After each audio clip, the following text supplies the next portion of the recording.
ൊക്കെ ഞെട്ടിച്ചൊരു വാർത്തയായിരുന്നു. ആലപ്പുഴ വാടക്കലിൽ അമ്മയുടെ ആൺ സുഹൃത്തിനെ മകൻ കറന്റ് അടിച്ച് കൊലപ്പെടുത്തിയെന്ന സംഭവം. ഇതിനു പിന്നിൽ വർഷങ്ങൾ നീണ്ട പകയുണ്ടെന്നാണ് ഇപ്പോൾ പുറത്തുവരുന്ന വിവരം. കൊല്ലപ്പെട്ട ദിനേശൻ 4 വർഷം മുൻപ് ഈ സംഭവത്തിലെ മുഖ്യപ്രതിയായ കിരണിനെ വെട്ടി പരിക്കേൽപ്പിച്ചിരുന്നതായി അന്വേഷണ സംഘം കണ്ടെത്തി. അന്നും ഈ തർക്കത്തിന് കാരണം അമ്മയുമായുള്ള ബന്ധമായിരുന്നു എന്ന് പോലീസ് പറയുന്നു. ഷോക്കേറ്റ് വീണ ദിനേശന്റെ കയ്യിൽ കമ്പി വടി പിടിപ്പിച്ച ശേഷം വീണ്ടും ഷോക്കടിപ്പിച്ച് മരണം ഉറപ്പിച്ചു. മുഖ്യപ്രതിയായ കിരണിന്റെ അമ്മയുമായി കൊല്ലപ്പെട്ട ദിനേശന് വർഷങ്ങൾ നീണ്ട വഴിവിട്ട ബന്ധമായിരുന്നുവെന്ന് പോലീസ് പറയുന്നു. ഇരുവരും തമ്മിലുള്ള ബന്ധത്തെ തുടർന്ന് നിരവധി തവണ കിരണുമായി സംഘർഷമുണ്ടായി. 4 വർഷം മുമ്പ് ദിനേശൻ കിരണിനെ വെട്ടി പരിക്കേൽപ്പിച്ചിരുന്നു. പുന്നപ്ര സഹകരണ ആശുപത്രിയിൽ ചികിത്സ തേടിയെങ്കിലും മറ്റ് നിയമ നടപടികളിലേക്ക് കടന്നിരുന്നില്ല.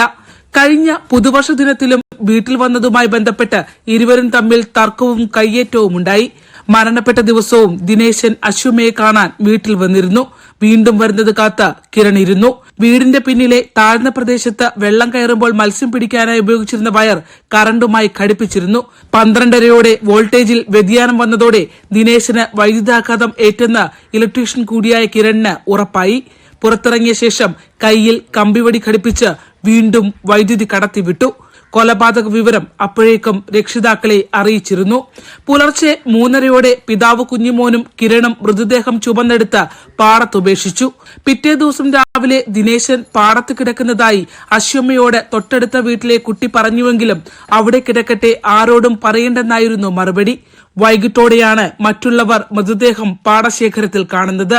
ആ ദിവസം തന്നെ അശ്വമ്മ കായംകുളത്ത് കല്യാണത്തിനും കുഞ്ഞുമോൻ ജോലിക്കും പോയിരുന്നു. മരണാനന്തര ചടങ്ങുകളിലും 3 പേരും സജീവമായി പങ്കെടുത്തു. കുഞ്ഞുമോനെ കസ്റ്റഡിയിലെടുക്കുമ്പോൾ താൻ ചവിട്ടിയാണ് ദിനേശനെ കൊലപ്പെടുത്തിയതെന്നാണ് ആദ്യം പോലീസിനോട് പറഞ്ഞത്. എന്നാൽ ഒരുമിച്ചുള്ള ചോദ്യം ചെയ്യലിലാണ് പ്രതികൾക്ക് സത്യം സമ്മതിക്കേണ്ടതായി വന്നത്.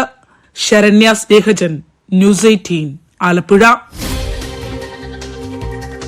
ശരണ്യ സ്നേഹജൻ വിവരങ്ങളുമായി ആലപ്പുഴയിൽ നിന്ന്. ശരണ്യ, കഴിഞ്ഞ കുറേ ദിവസങ്ങളായി ഓരോ ദിവസവും വരുന്ന വാർത്ത കാണുമ്പോൾ നമ്മൾ വിചാരിക്കും ഇതാണ് ഏറ്റവും വലിയ ക്രൂരത എന്ന് വിചാരിക്കും. ഇതിപ്പോൾ ഈ അമ്മയുടെ സുഹൃത്തിനെ, വർഷങ്ങൾ നീണ്ട ബന്ധമുള്ള അമ്മയുടെ സുഹൃത്തിനെ കൊല്ലാൻ വളരെ ആസൂത്രിതമായി പദ്ധതി തയ്യാറാക്കി അതിന് ആ മരണം സംഭവിച്ചു എന്നറിഞ്ഞപ്പോൾ രക്ഷിതാക്കൾ അല്ലെങ്കിൽ ഇവർ കൂട്ടുനിൽക്കുകയും ചെയ്തു, മാതാപിതാക്കൾ കൂട്ടുനിൽക്കുകയും ചെയ്തു. പോലീസിന്റെ വിശദീകരണം എന്താണ്? ഇത് കൊലപ്പെടുത്താൻ തന്നെ ഉദ്ദേശിച്ച് ചെയ്തതാണ് എന്നാണോ? ശ്രീജ, വർഷങ്ങൾ നീണ്ട പകയാണ് കിരണ് കൊല്ലപ്പെട്ട ദിനേശനോടുള്ളത്. കാരണം ദിനേശൻ അതിന്റെ പ്രധാനപ്പെട്ട കാരണം ദിനേശൻ കിരണിന്റെ അമ്മയുമായി പുലർത്തിയിരുന്ന ബന്ധം തന്നെയാണ്. പല ഘട്ടത്തിലും കിരണും ദിനേശനും തമ്മിൽ ഇത് വലിയ സംഘർഷങ്ങളിലേക്ക് പോവുകയും ചെയ്തിട്ടുണ്ട്. ഇയാൾ ആ വീട്ടിലെ നിത്യ സന്ദർശകനായിരുന്നു എന്നുള്ള വിവരമാണ് പോലീസ് നമ്മളോട് സ്ഥിരീകരിക്കുന്നത്.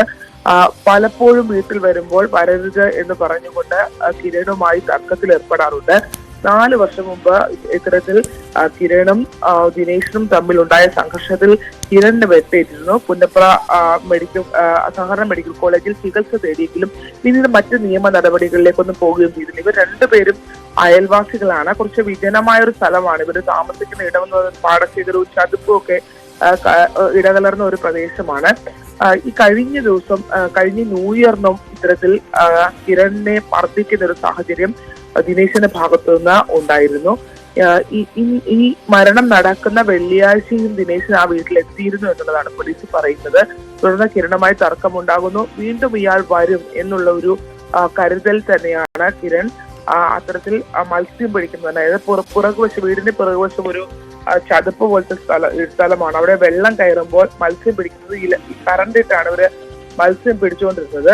അത്തരത്തിൽ അതിനുവേണ്ടി ഉണ്ടായിരുന്ന ആ ഒരു കണക്ഷൻ അത് അവിടെ ഓൺ ചെയ്ത് തന്നെ ഈ കിരൺ ദിനേശൻ വരുന്നത് കാത്ത് ഇരിക്കുകയായിരുന്നു. ഈ കിരൺ ഇലക്ട്രിക്കൽ വർക്കുകൾ ചെയ്യുന്ന ആളാണ്. അപ്പൊ അവിടെ ഉണ്ടായിരുന്ന വോൾട്ടേജിൽ ഒരു 12 മണിയോടെ വേരിയേഷൻ ഉണ്ടായപ്പോൾ തന്നെ കിരണ് മനസ്സിലായി ഇത് കറണ്ട് അടിച്ചിട്ടുണ്ട് എന്നുള്ള കാര്യം മനസ്സിലായി.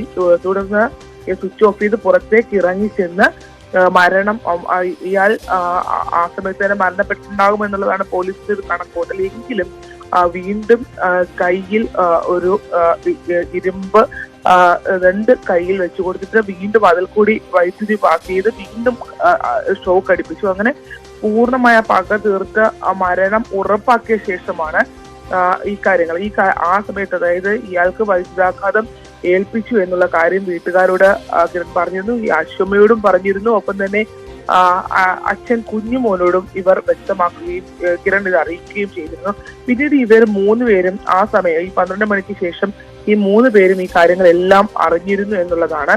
പുലർച്ചെ 3:30 ആ പാടശേഖരത്ത്, അതിന് വീടിനോട് തൊട്ടടുത്തുള്ള ഒരു പാടശേഖരത്ത് കൊണ്ടുപോയി ഈ മൃതദേഹം ചുമന്ന് കിരണും കുഞ്ഞുമോനും, അതായത് കിരണിന്റെ അച്ഛനും ചേർന്നാണ് മൃതദേഹം പാടത്തിടുന്നത്. പിറ്റേ ദിവസം രാവിലെ ഒരു കുട്ടി അശ്വമയോട് അതായത് തൊട്ടടുത്തുള്ള കുട്ടിയാണ്, ആ കുട്ടി അശ്വമയോട് ഇത് പറയുകയും ചെയ്തിട്ടുണ്ട്. അതായത് ഈ ദിനേശിന് അവിടെ പാടശേഖരത്ത് ഇറങ്ങിയാൽ മദ്യപിക്കുന്ന ഒരാൾ കൂടിയാണ്. അപ്പോൾ അതുകൊണ്ട് തന്നെ ഇത് പറഞ്ഞപ്പോഴത്തേക്കും അശ്വമ പറഞ്ഞു, കണ്ടെങ്കിൽ നീ ആരോടും പറയണ്ട, പൊയ്ക്കോളൂ എന്ന് മാത്രമാണ് ആ കുട്ടിയോട് പറയുകയും ചെയ്തിട്ടുള്ള. ഇവര് ആ ദിവസം തന്നെ ഇവര് കല്യാണത്തിന് കായംകുളത്തേക്ക് അശ്വമ പോകുന്നു. കിരൺ ആ നാട്ടിൽ തന്നെയുണ്ട്. ഒപ്പം കുഞ്ഞുമോൻ ജോലിക്കും പോവുകയും ചെയ്യുന്നുണ്ട്. വൈകിട്ടോടെ, അതായത് മൃതദേഹം രാത്രി 12:30 കൊല്ലപ്പെട്ടയാൾ വൈകിട്ടോടെയാണ് ഇയാളുടെ മൃതദേഹം ബാക്കിയുള്ള ആളുകൾ കാണുന്നത്. കാരണം മദ്യപിക്കാറുള്ള ആളാണ്, മരം വെട്ട് തൊഴിലാളിയാണ്. അപ്പൊ ഈ മദ്യപിച്ച് മിക്കവാറും കാണാറുള്ളത് കൊണ്ട് തന്നെ ആരും അത് ശ്രദ്ധിച്ചില്ല എന്നുള്ളതാണ്. വൈകിട്ടോടുകൂടി ആണ് ഇയാൾ മരണപ്പെട്ടു എന്നുള്ള വിവരം നാട്ടിലാകെ പരത്തുകയും പിന്നീട് അത് പോസ്റ്റ്മോർട്ടത്തിലേക്ക് പോവുകയും ചെയ്തിട്ടുള്ളത്. ആലപ്പുഴ മെഡിക്കൽ കോളേജിലെ ഫോറൻസിക് വിഭാഗം ഡോക്ടർ ഹരീഷ് ആണ് ഇതൊരു കൊലപാതകത്തിലേക്കുള്ള സാധ്യതയാണ് എന്നുള്ള വിവരം പോലീസിന് കൈമാറുകയും വൈദ്യുതാഘാതം ഏൽപ്പിക്കുകയും ചെയ്തു. പിന്നെ ഇവരെ സംബന്ധിച്ചിടത്തോളം ഇവർക്ക് പറ്റിയ ഒരു പാഴ്ച എന്ന് പറയുന്നത് പാടശേഖരത്തിട്ട മൃതദേഹത്തിന്റെ തൊട്ടടുത്ത് ഇത്തരത്തിലൊരു വൈദ്യുതാഘാതം ഏൽക്കാനുള്ള ഒരു സാഹചര്യവും ഉണ്ടായിരുന്നില്ല എന്നുള്ളതാണ്. അതുകൊണ്ട് തന്നെ ആദ്യഘട്ടം മുതൽ പുന്നപ്ര പോലീസ് ഈ കേസിനെ സംശയാസ്പദമായി തന്നെയാണ് കണ്ടത്. ഇത് മറ്റു ചടങ്ങുകളൊക്കെ തന്നെ അവർ നിരീക്ഷിച്ചു വരികയുമായിരുന്നു. ഈ മരണ ചടങ്ങുകളിലെല്ലാം തന്നെ വളരെ സജീവമായി ഇവർ 3 പേരും പങ്കെടുത്തു എന്നുള്ളതാണ്. അതിനുശേഷം പിന്നീട് ഈ കുഞ്ഞുമോനെ പിടിക്കുമ്പോൾ കുഞ്ഞുമോൻ പറയുന്നത് താൻ ചവിട്ടി താനാണ് കൊലപ്പെടുത്തിയതെന്നാണ് പറയുന്നത്. എന്തായാലും മകനെ രക്ഷിക്കാനായിരിക്കണം അച്ഛനും അമ്മയും ശ്രമിച്ചത്. അതിന്റെ ഭാഗമായാണ് തന്നെ കാണാൻ വീട്ടിലെത്തിയ ആളെ കൊലപാതകം നടത്തിയിട്ടും ഈ കേസിൽ ഈ അശ്വമ്മ എന്ന് പറയുന്ന സ്ത്രീയുടെ ഭാഗത്തുനിന്ന് യാതൊരു കുറ്റസമ്മതവും ഉണ്ടാകാതെ വന്നത്. എന്തായാലും വർഷങ്ങൾ നീണ്ട പകയുടെ ഭാഗമായിട്ടാണ് വളരെ വളരെ ആസൂത്രിതമായി ഇങ്ങനൊരു കൊലപാതകം നടത്തിയത്. പക്ഷേ ഏതൊരു കുറ്റകൃത്യത്തിലും ഉണ്ടാകുന്ന പഴുത് തന്നെയാണ് ഈ കേസിന്റെ അന്വേഷണത്തിലും ഇപ്പോൾ പോലീസിനെ നിർണായകമായ ഈ വിവരങ്ങളിലേക്ക് എത്തിച്ചത്. നമ്മൾ